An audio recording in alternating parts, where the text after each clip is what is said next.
Welcome to Healthcare Entrepreneur Academy, where we seek to educate, motivate, and inspire professionals into starting their own healthcare businesses. Now, please welcome your host, entrepreneur healthcare practitioner Jason Duprat. Hey everyone, welcome to the show. Today I have Laura Gasparis Vonfrolio. She is a registered nurse and a PhD. She is actually the past president of the National Nurses in Business Association. In fact, she actually owned the entire association for a period of time. She's been featured on the Wall Street Journal. She has been guest on both Good Morning America and Nightline with Ted Koppel, and she was even debuted on the cover of Business Opportunities magazine. Laura actually started her own publishing company. She started a journal called Revolution, the Journal of Nurse Empowerment, which won the prestigious Folio Award in 1994. She has published over 30 articles and authored a whopping 11 books. For 30 years, she's been the CEO of her company called Education Enterprises, where she offers educational products and vacation conferences for nurses. I've actually taken some of her training programs. I had purchased, while I was working in the ICU, her CCRN training program, and it was absolutely phenomenal. And she's one of the main reasons that I had the seed planted in my mind that a nurse could potentially be a healthcare entrepreneur. In addition to those amazing accomplishments, Dr. Gasparis Vonfrolio has actually created both of those CCRN and CEN review apps on a review app that's available on iPhone and Android. She's even the president of a company called Teacher Alert Systems. She founded that company, which created a patented invention to help assist teachers in the event of school emergencies. The list of accomplishments that she has is absolutely astounding, and we're just barely touching the surface, and I'm super excited to introduce Dr. Laura Gasparis Vonfrolio. Great to be here. Yeah. So I love starting the show off with sort of background information on the guest. So just kind of start, how you got into your first nursing job and how you sort of transitioned into your first entrepreneurial gig. Sort of how did that play out and what was going on in your mind as you were thinking about making that transition? Okay. I was always working as a nurse while having a business. It was only, I would think like 15 years ago, I then went part-time, but I had always been working full-time. So for example, the first business I started was CPR Associates. I was living with a roommate and I said, I'm getting tired of working two jobs, and so was she. And I said, let's cut down and, start a business and make some money. Mm-hmm. She said, what are we going to do? I said, I don't know. What do we have in common? I was working in ICU. She was working in L&D. And so I said, the only thing we have in common is CPR. So let's sell CPR. So we started a company called CPR Associates. We were certified CPR, but we wasn't certified as an instructor. But anyway, so we sent out two letters, one to E.F. Hutton and one to Merrill Lynch. And we went on to say, dear employer, we are two registered nurses certified in CPR. CPR is a life-saving skill. It'll save dead people and 60% of the time bring them back to life. I think I made up that number, but everyone needs to know CPR. The life that may be saved may be your very own. Get your employees certified. Blah, blah, blah. Okay. So one letter went out to E.F. Hutton, one went out to Merrill Lynch. So then I forgot I did that. 3 weeks later, we worked the night shift. So we got home 9 o'clock in the morning and the phone rang. I figured I left with the narcotic keys because back then we used to have narcotic keys to open up the narcotic cabinet, Mm-hmm. So I answered the phone and I'm like, hello. Hi, this is Merrill. I'm like, Merrill who? So then I looked at my roommate and I'm like, do you know Merrill? She said, no. So then I said, Merrill who? She said, Merrill Lynch. I said, Merrill Lynch, name sounds familiar, can't place a face. So I said to my roommate, Lisa, I'm like, Merrill Lynch? She said, you sent them that letter, you jerk. I'm like, oh yeah, I did. So then I get back on the phone. I'm like, hello. She says, this is CPR Associates. I'm like, that's who we are. Because I forgot what we called ourselves. That's who we are, CPR Associates. She said, we have 540 people we want certified in CPR. I wasn't even an instructor. I didn't even have a mannequin. So I said, listen, it's a very busy time of the year for us. I'll have to get back to you. So I no sooner hang up the phone and the phone rings again. Bring, bring, bring. Hello, CPR Associates. Hi, Joe Stern, E.F. Hutton. We got 560 people we want certified in CPR. I'm like, well, Joe, it's a very busy time of the year for us. I'll see if I can squeeze you in. Okay. So then, what did I do then? Oh, so then I went to the bank. I took out a loan for $10,000. I bought 10 mannequins because back then they were like $1,000 each. Now they're only like $59.95. But anyway, so I took out a loan for $10,000. I put an ad in the paper. I hired CPR instructors. Then me and Lisa had to go be a CPR instructor. And then I called up work and told them that I was going to be sick on Monday because I told E.F. Hutton and Merrill Lynch I would train them every Monday. It was a 3.5-hour heart saver course. In the morning, we do E.F. Hutton. Then we go across the street. We do Merrill Lynch. Okay.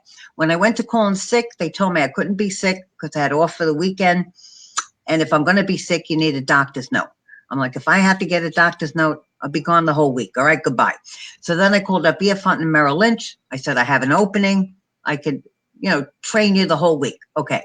So that's what we did. We trained E.F. Hutton in the morning, went across the street, trained Merrill Lynch. Then Wednesday in the middle of training, Merrill Lynch, one of the people there, say, what are you charging for this? So I forgot to think about money because, I was a nurse. So I'm like, charging. Okay, we're charging $20 a person. She's like, $20 a person. I'm like, 15. We're charging $15 a person. She said, okay. But the people last year charged us $65 a head. I'm like, well, we're having a special.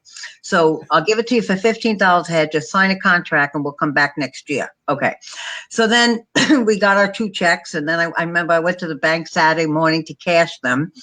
And the bank teller said to me, who's CPR Associates? I'm like, we are. She said, we have to open up an account. So I'm like, so open up an account.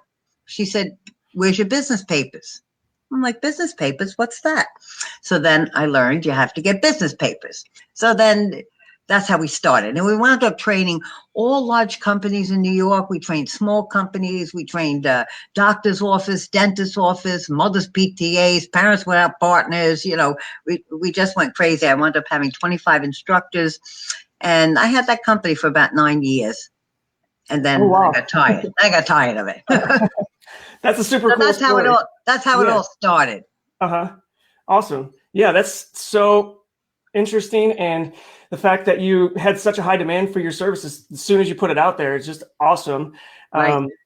What were some of the challenges that you faced as far as getting started? Obviously, you just took action, which is awesome. And that's one of the best things you can do is just get out there and take action because you can think and plan for forever. But you never take action, nothing's going to happen. I love how you just got in there and you got your hands dirty. Just do it. And I do it every time because during, about 2 years before I decided not to do that anymore. As a matter of fact, I sold the company to somebody else that was doing CPR training. I was working as a staff nurse, and I was also teaching at the college. And it was a Thursday night, and one of the professors got a phone call that her daughter was getting married the next day on Friday in her backyard, 250 people. And she got a phone call from the caterer from the caterer's family saying that the caterer dropped dead. And because of that, they can't cater the wedding. So we were on the phone all night trying to find a caterer. We couldn't. She was beside herself. I'm like, listen, Alice, don't worry about it. I got it under control. So I called up all my friends and I said, meet me at Pathmark, 11 o'clock. We met at Pathmark. We went shopping, came back to my house. We cooked all night. In the morning, we called up. We got silverware, tableware, tables, chairs, tents, a bar. We went to Macy's. We got black pants. We bought aprons. We pulled it off. We catered 250 people. Wow. Anyway, it wound up being such a success. Everyone was like, oh my God, what's the name of your caterer? Oh my God, we love it. The food's so good. I started a catering company. It was called Ooh La La Caterers. And so I never really plan anything. I just do it. Yeah. That's my motto. When you plan things, you procrastinate and it never gets done. Yeah. Great piece of advice right there. And catering for 250 people is no small feat. I used to be in the restaurant business and we did some catering too. And there's a lot of moving parts to that to get everything cooked on time, make sure nothing's cold. Wow. That's pretty awesome. I know. We all had it. Did you keep running that catering business or did you? I did. I wound up having that for 9 years. Wow. And then I got tired of that. And then I gave all my accounts to someone on Staten Island that has a catering business. Okay. And so that was your second business? That was my second business. Yeah, you've had so many. I did. I had a lot. Yeah. How was the transition into the next one? The next one was A.D. Von Publishers. That was in 1989. I started a magazine for nurses. And the reason why I did that is I was also teaching at the college, and you had to get published in order to get tenure. And everything I sent into nursing journals would always be returned, and they would change everything around. And they'd say, oh, that would irritate our advertisers, or that would make hospitals not happy, and all this nonsense. So I'm like, what is this? Communism? You're telling me what to write? So I decided to start my own journal, and I did. It was called Revolution, the Journal of Nurse Empowerment. We had about 50,000 subscribers, so we were doing pretty well. Matter of fact, when the first issue came out, I wound up getting about $275,000 in advertising dollars from 3M and pharmaceutical companies and hospital recruiters. And so we did very well in terms of advertising.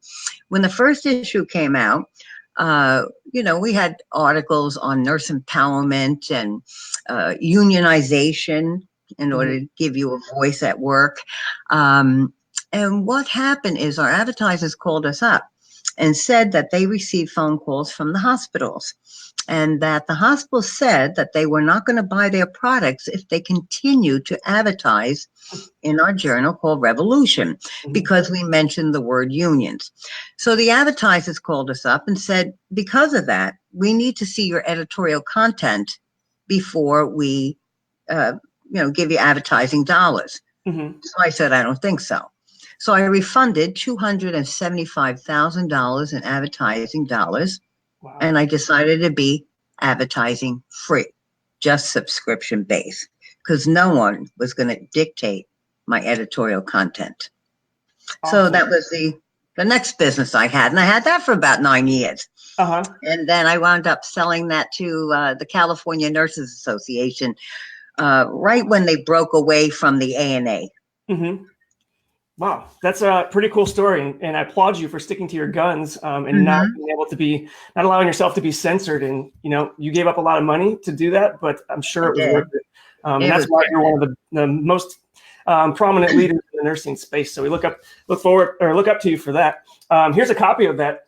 The Revolution Journal. This actually won the Frolio Award, right? It did. It did. And I think in 1994 we won the Folio Award, which is equivalent to like an Oscar or an Emmy or a Tony. Yeah. Which was shocking because we came up against GQ magazine, Life, Time. I mean, big time magazines we came up against, and we won the Gold Award. Awesome. Congratulations on that. That's awesome. I want to just encourage everybody. We've got quite a few viewers watching the live. This is one of the most we've ever had. I think you almost broke Facebook when I announced that you were going to be on the show. We have so many fans from around the globe. So there's some on here on the live, and so if anybody wants to ask questions, feel free to do it, and I'll throw those out there once they come up. Cool. So how was so you sold that to California Nurses Association, and then you started another venture? I did. I started a publishing company for books called Power Publication. And I did this because I had written a book called Nurse Abuse, Impact and Resolution. And it was a book that went into all the ways that nurses were abused, whether it be financially, physically, emotionally, ethically. And I wanted someone to publish it. And everyone I sent it to, all the nursing publishers, said it was too controversial. And so I'm like, well, all right, the heck with you. I'll start my own publishing company. So I did. And we published quite a few, I would say close to 60, 70 books that nurses wrote who were unable to get it published via the mainstream nursing publishers. Awesome. What would you say to somebody who, there's two different schools of thought on sort of starting multiple different ventures. What would you say to somebody who would give the advice to just stay in your lane, do one thing, focus on one thing? Obviously, you've proved that not to be the case. You've just Right. everything that you touch does amazing. So what would be your advice there? Just do it. I mean, people say, when I started my magazine, there was a very well-known editor of a nursing administration magazine. And when we did a seminar together, and she said, what are you up to now? So I told her, I said, I'm going to start a magazine for nurses. She said, what experience do you have? We said, none. I said, I'll learn as I go along. And she laughed. She almost fell off a chair. She said, oh boy, don't we have big dreams. So of course, when I won the Folio Award, I had the award bronzed, a cast of it made, and I sent it to her. Oh my gosh, I love that. Did you ever hear back from her? What? No, never. Okay. But the thing is, even if you're on the right track, if you don't move, you're going to get run over. And you just got to keep on moving. And the key to life is to do different things. Try different things. Sometimes you might fall on your face, but it's not the end of the world. You still have your health. You're still alive. Just go for it. And you don't have to know everything about what it is you're going to do. You'll learn along the way. Yeah, actually, I totally agree with that. Action trumps excessive planning every day of the week. Yes. You'll figure it out. And sometimes there are bumps in the road, right? Not every single business that everybody touches is going to turn to gold. Right. So failures are part of the plan. What was one of your failures along the way? It's part of the process, rather. What was one of your failures along the way, and how did you overcome that? What was your thought process? I really never had a failure. I mean, maybe I don't view it as a failure. Yeah. So, for example, when I started Education Enterprises, and that's been in business for over 30 years. That's a seminar company. We do seminars for nurses. We put out DVDs and CDs and give CEUs, and we have vacations for nurses. Okay. When I first started that business, I booked a hotel in New York, and I was going to do, I think, a 1280 kg. Okay, so I made up my brochures, and I noticed that every other brochure I always received in the mail had bulk rate permit. So I figured I need to have that too. So I put on my brochure, bulk rate permit. I figured once I put it in the mailbox, I'll get a bill. That's what I figured, but that wasn't the case. So I get all these brochures printed. I put the word bulk rate permit. I mail them out, and of course, they all come back. They all come back because in order to have a bulk rate permit, you have to go to the post office and pay $100 or $150, and then you're supposed to put your bulk rate permit number. I didn't know that. So what happened is no one showed up at the seminar because by the time I got the brochures back, the party was over. So, I learned. Was it the end of the world? No, it was I learned. Yeah, exactly. Which is so important. And learning is painful. Yep. So I had a little pain, and then you move on.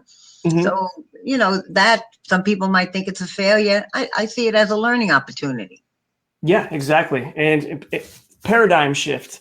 If you're always looking at things from a negative perspective, you're never going to get anywhere either, right? So you change your paradigm. A failure or a trouble or something that's blocking you is not necessarily, a problem. You look at it as an opportunity to learn, opportunity to grow. Right. Yeah. Right. We had a little issue last year. There was a company who took my CCRN review book and decided to make it into an app. Okay. And, as the months were going on, our numbers were going down in terms of who was buying the book. And we were even getting phone calls. People saying, I want my money back on the book because I just bought an app that's the same as your book. So after investigating, we found the app and we compared it to our book, and it was the same. So that was a little bit of a bump in the road in that our sales really went down in terms of book sales, while their app, they had over 40,000 downloads at, I think it was $29.95. So they pulled in 1.4 million, and our numbers went down, but, we went to court and So now I have an app, and I undercut their price. And but you move on. You know, it's not the end of the world. You still have your health. You learn. Yeah. So how did that play out? Did they essentially just steal the information out of your book, or did you have an arrangement with them to sort of build the app, or what are the details? No, well, they had called me about 2 years ago, Mhm. wanting to use my questions. And I said, okay, but it brings an income into my company, and that income pays salaries. So, you do have to give me something for using the questions. And they wanted to give, I think it was like, I want to say $7 a month. It was like, don't even waste the postage stamp. I Yeah. said, I can't do it. So I said, no. So they didn't like that answer. So they just decided to take the book and Wow. put it into an app. Yes. Yeah. So that, that was a little bump in the road last year, and that our numbers went down, and it was a pain in the neck dealing with attorneys and all this other nonsense, but it was a learning experience. Yeah, for sure. And there's always people that are going to try and rip you off if you're one of the leaders in the field. So It happens all the time. What are you going is to there do? any way to help protect yourself against that? I know you don't always have to have a copyright, because if you're the original writer, the copyright's sort of implied.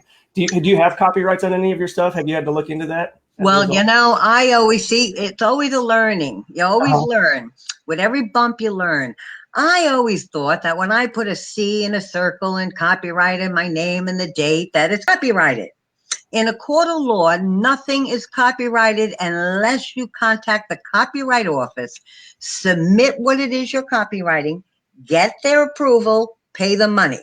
Mm-hmm. And only then is it copyrighted. So in a court of law, just putting a little C, but you must go through the United States Copyright Office in order for it to be copyrighted, so that you could bring your case to court.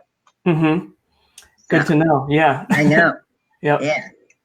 So you don't have a leg to stand on if you did it and you didn't go to the United States Copyright Office. You don't have a leg to stand on in court. So now you have the app, and you process your own questions in there. Did you have to hire a developer to continue updating it? We did. Yeah. We hired a developer. Yep. Yeah. I have to do all that because I'm not social media. I'm not good at that. Mm-hmm. I was born before TVs were invented. Okay. Okay. That's how old I am. I'm almost 70. So,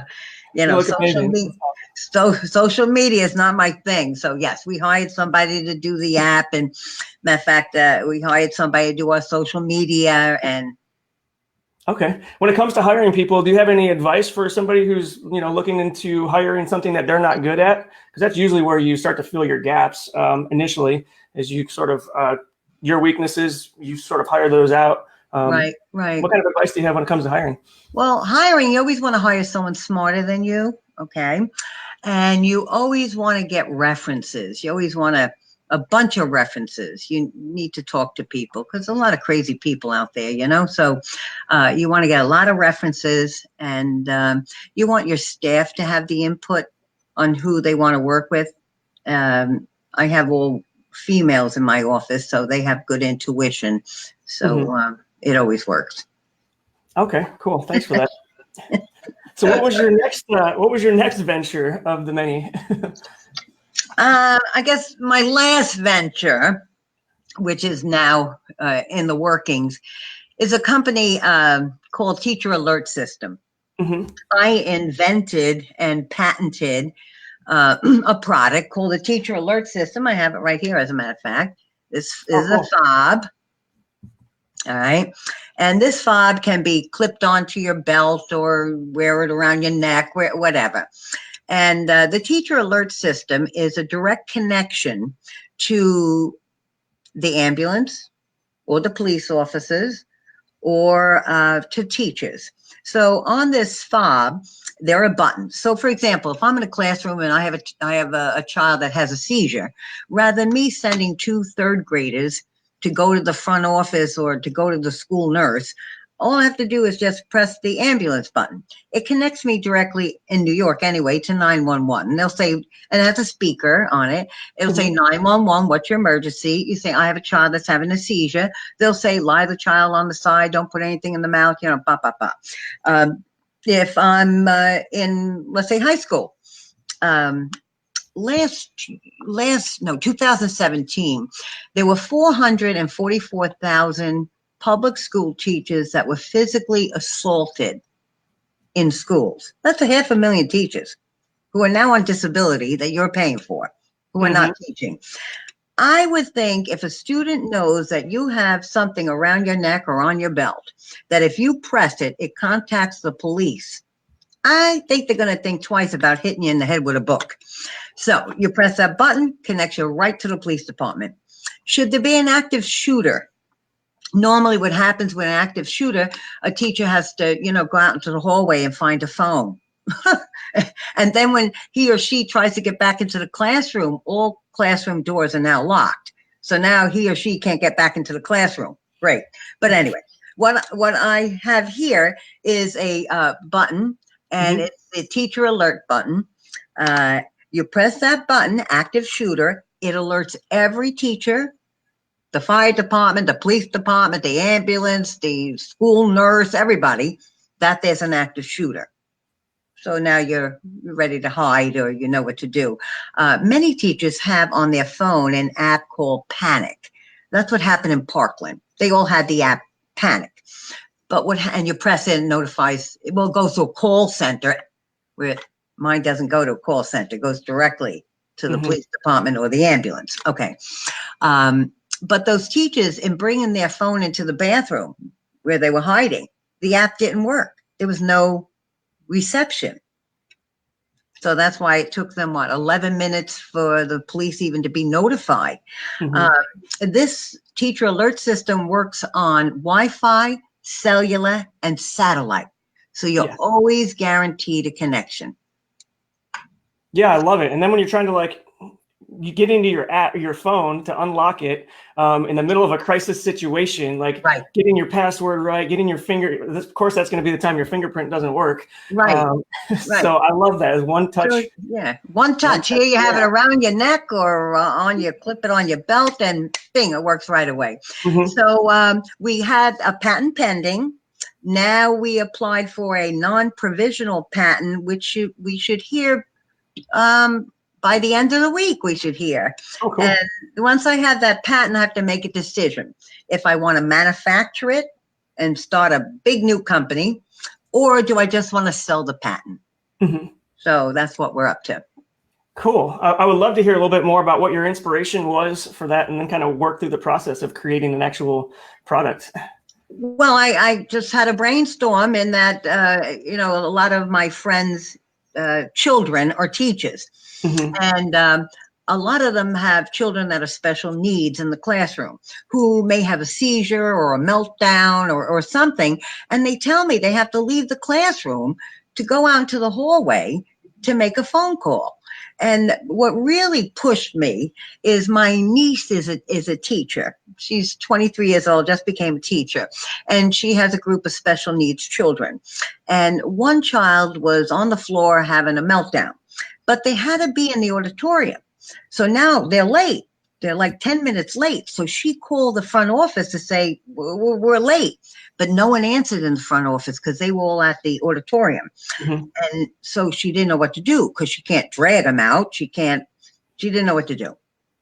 So I said, we need a teacher alert system. So that's where that brainstorm came. And so I brainstorm what I think it should have. And then I met with engineers, product design engineers and electrical engineers, and they put all the schematics together. And then I went to a prototype developer. And cool. So that's what you have there is the prototype?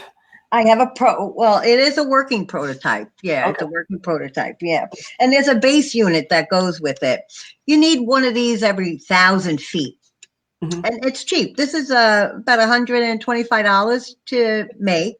And the fob is around $25, $30 to make. So it's cheap.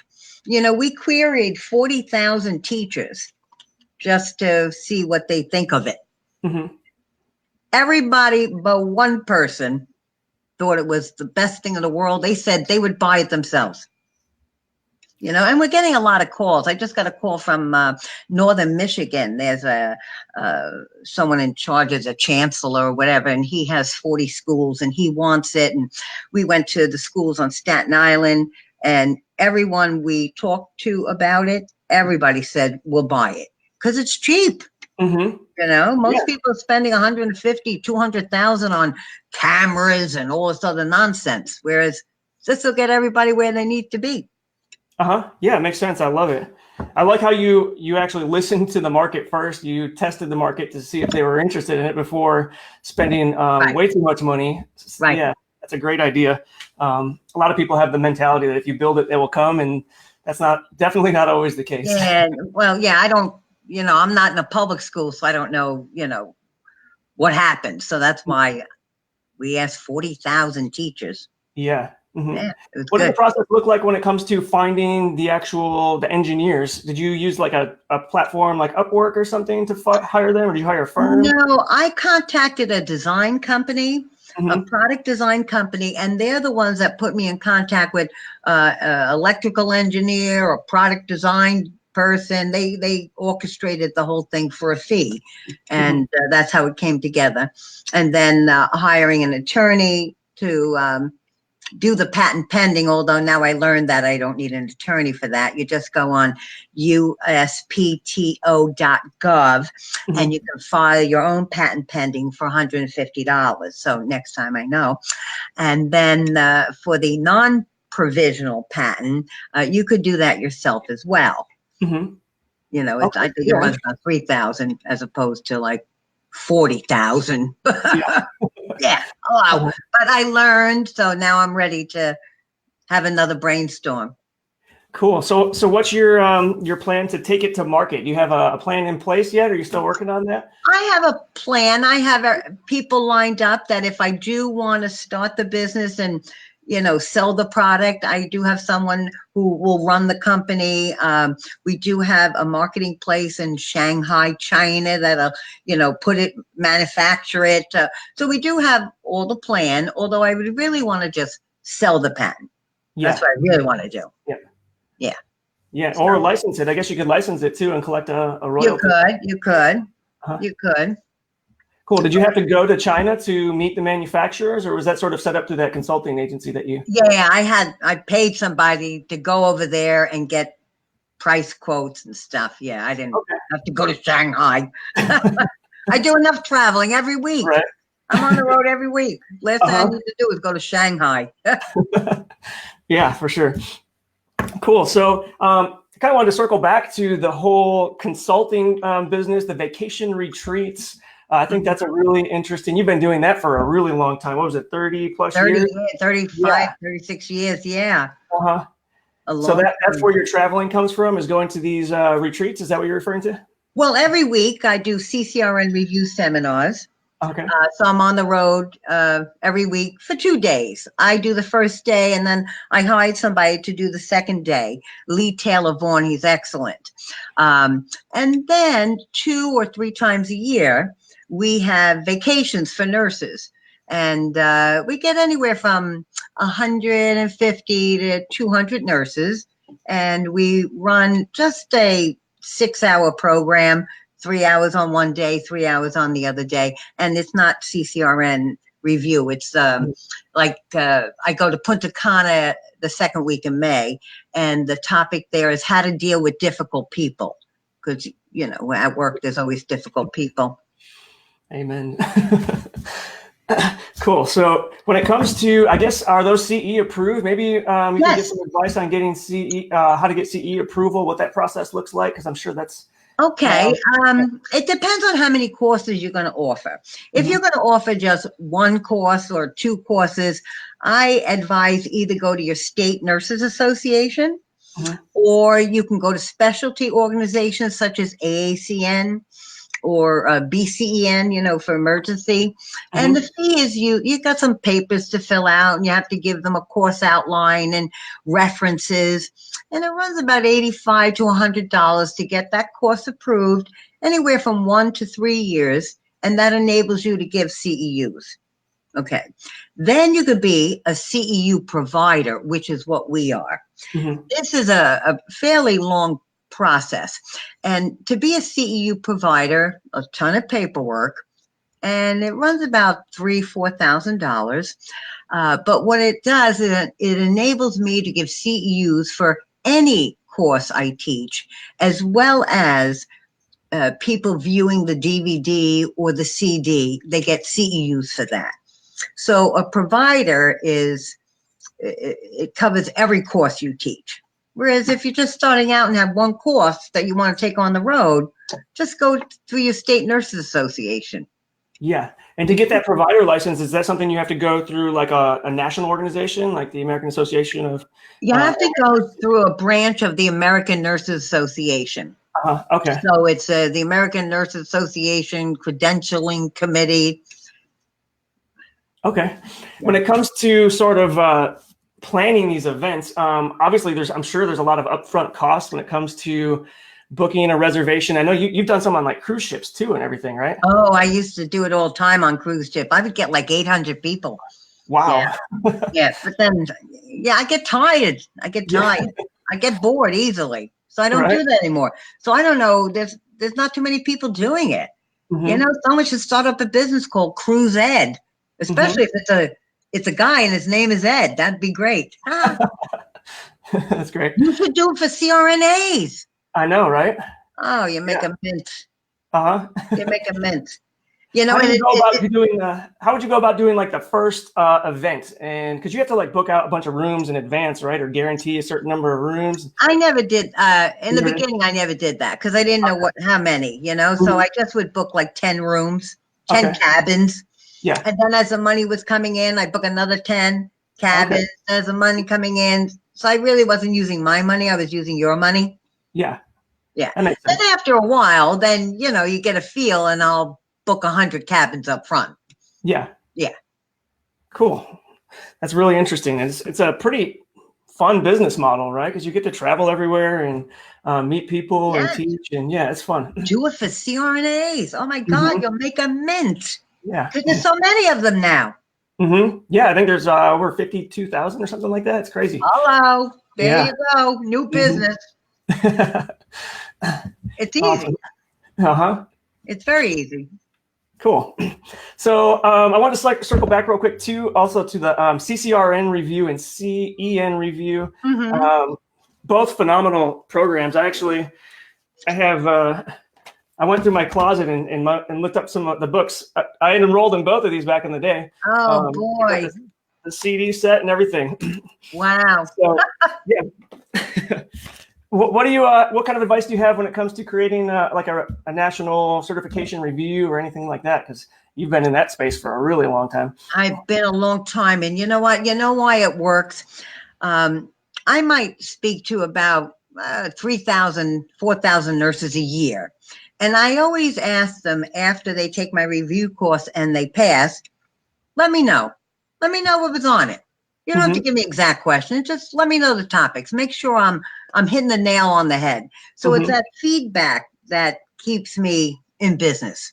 People say, oh, I listened to a CD or a DVD and I passed. Why? Because I got information from nurses who took the exam.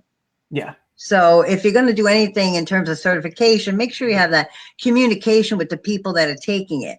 Now, my partner, Lee, he takes it, you know, I think he takes it once a year. So he's right on the money, you know? Yeah. So you just got to keep current. Yeah, exactly. And then make sure your product is like right on point. That's why everybody loves it so much. That was the best program that I've taken for CCRN. For sure. Passed my test on the first try. So if anybody's wants to get their CCRN or CEN, I would recommend those courses, and so does everybody else who takes it. So yeah. Thank you. So when wanted to circle back a little bit to sort of as a serial entrepreneur, you know, you've been through ups and downs in the economy, and so we're on like the longest bull market run of the U.S. economy. Is there anything you're sort of doing to sort of hedge your bets or prepare for a possible downturn? I mean, nobody knows when it's going to come, but it's going to come at some point, probably sooner than later. Right. Yeah. What kind of advice do you have there? Well, with nurses, I mean, they're always working. Mm-hmm. When the economy goes down, it really doesn't affect nurses because people, matter of fact, when the economy goes down, more people get sick. So there's always that pool of nurses. And since that's my market, you really don't see much fluctuation, you know? So I don't have that problem. You know, if I was selling furniture or cars, and especially cars, I'd probably see that dip, but not with nurses. I don't.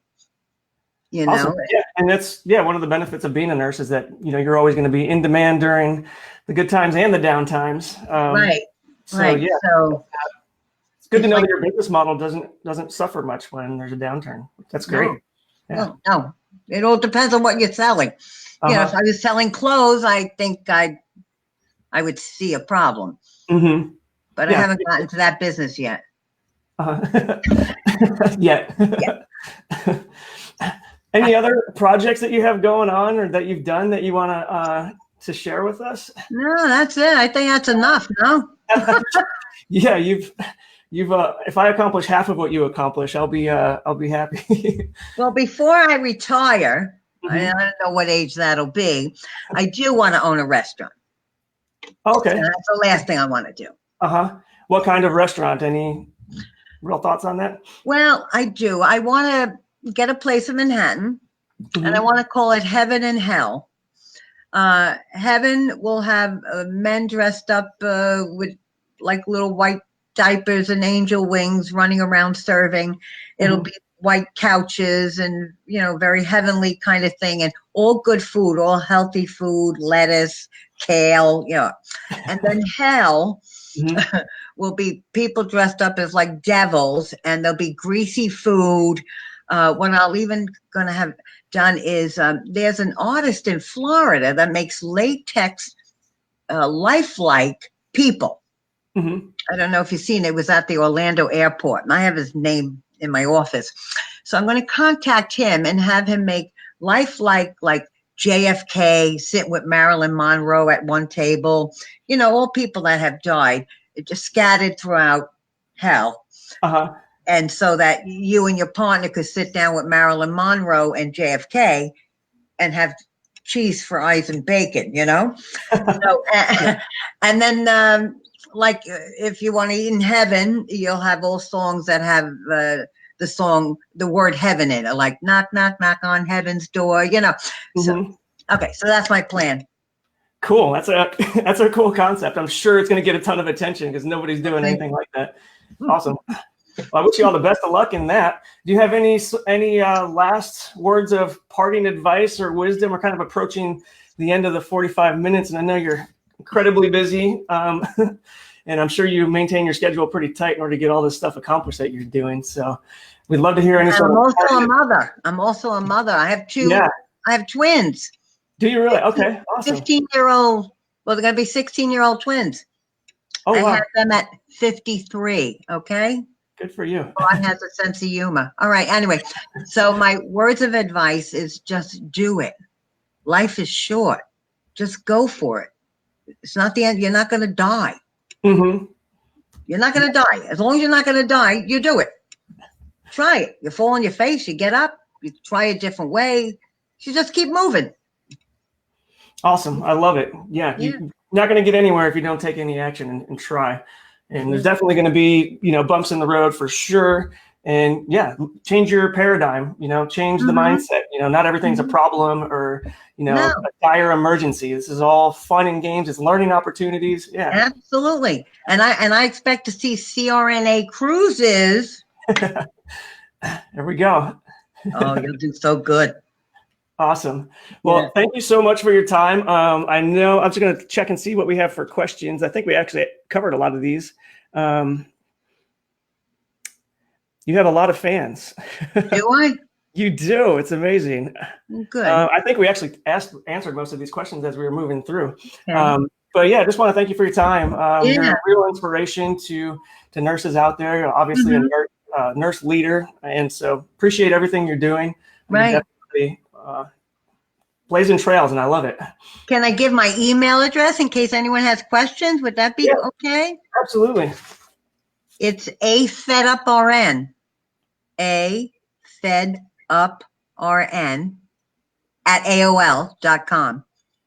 Okay, awesome. That's easy. Right there. And then if you guys are interested in the CEN or CCRN review courses, these are the books I think that came along with the course. They can go to, is it greatnurses.com? Greatnurses.com, right.